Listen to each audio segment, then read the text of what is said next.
Sun-soaked Andalusia, home to Picasso and the flamenco, is a solitary landscape of rolling Cordovan-hued hills stitched by vineyards and olive orchards, and best explored on the back of a donkey.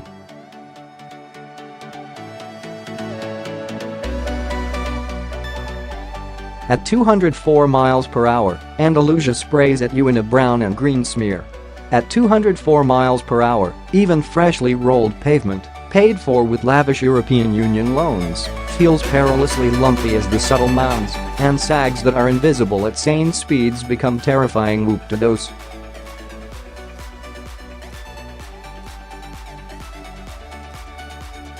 At 204 miles per hour, if you look down to check your speedometer for just 1 second, you'll miss the next 299 feet.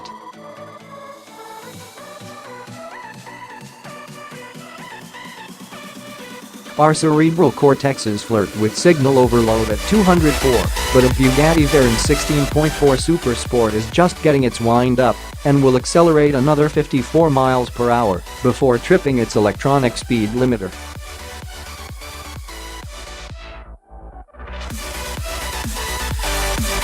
Drop-down oxygen masks and lighted placards over the emergency exits just might make this thing FAA certifiable.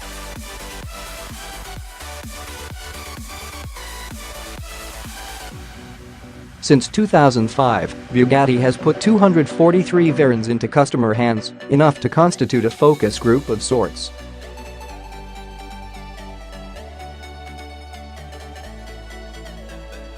According to Schreiber, the buyers say they would like a skosh more edge to the car's handling.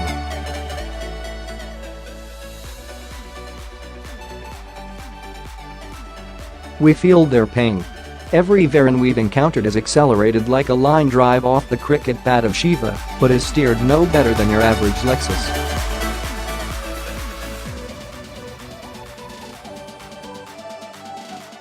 Perhaps that's why that guy in Texas made YouTube history by driving his into a lagoon.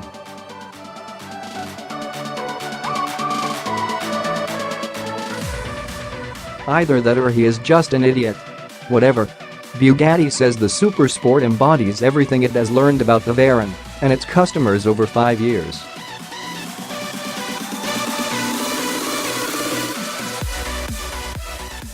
No, it doesn't come with an inflatable dinghy, but the revised shock tuning and stiffer suede bars do help to elevate the driver's connection and involvement.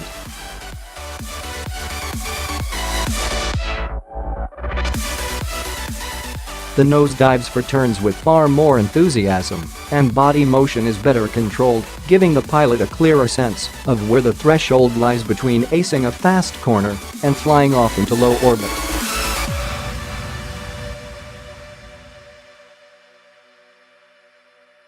That's rather vital in a hypercar that can easily triple its speed between mailboxes.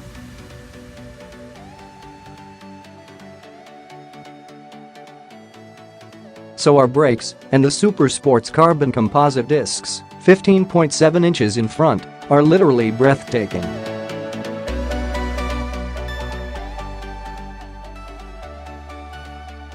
Should a truck suddenly turn into your lane, you can drag down the bug from 140 miles per hour to, say, 53.7 with astonishing alacrity and enough foot control to leave a gap twice the width of your front license plate should you desire to cause cardiac dysrhythmia in your passenger.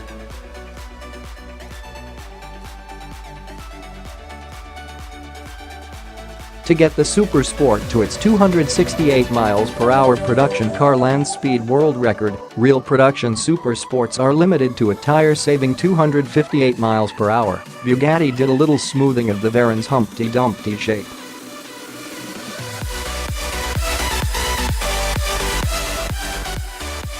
Most noticeably, the polished aluminum bazookas on the regular Veyron's back that sluice air to the engine are gone.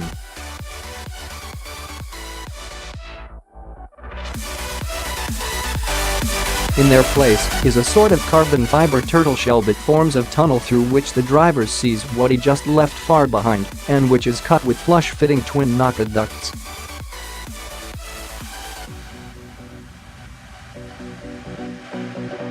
If you want to show off the engine, It takes 2 trained technicians about 30 minutes to remove the couple dozen fasteners holding down the shell.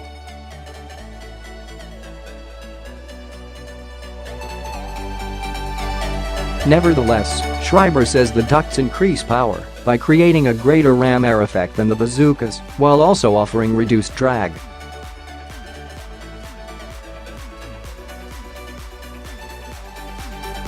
Further, Bugatti opened up the front radiator nostrils, added a pair of slots under the headlights that feed wind directly to the front brakes, and reshaped the front splitter and rear diffuser for increased downforce.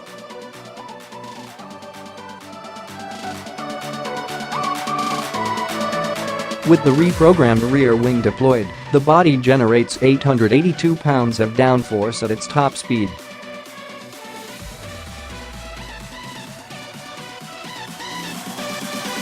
At 204 miles per hour, we can report that it feels slot car stable. The extra output, 199 horsepower and 184 pound-feet of torque, comes via 4 turbos that are 10% larger and bolted to the otherwise unchanged 16-cylinder warp drive and back.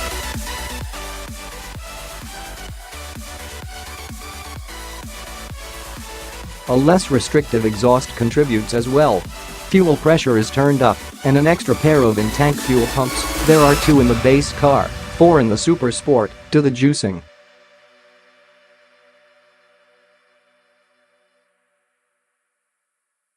The 7-speed, dual-clutch automated manual drives beefier prop shafts through a reinforced 2nd and 3rd gear and a taller 7th gear, which makes for a claimed 10% highway mileage bump.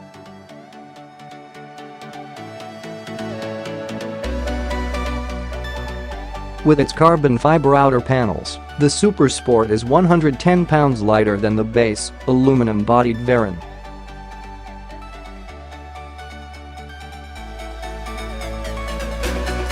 A new stiffer carbon fiber weave is employed in the tub and saves 55 pounds alone.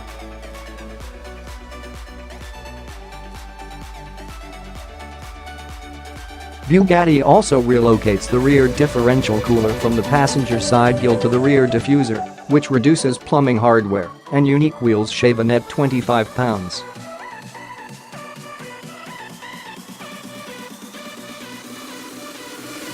The Super Sport is still much too big and way too heavy to feel like a second skin.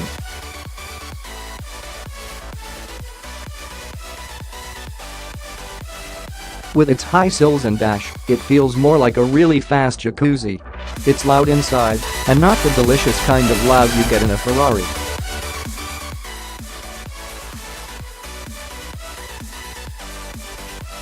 The tires moan oppressively at any speed, and the engine's voice is mostly a white noise of whirring and whooshing.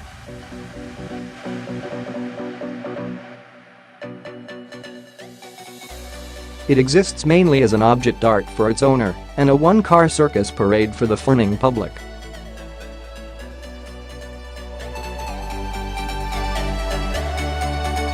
It is perhaps the apogee of internal combustion performance, the final word before the dawning dictatorship of electric pods.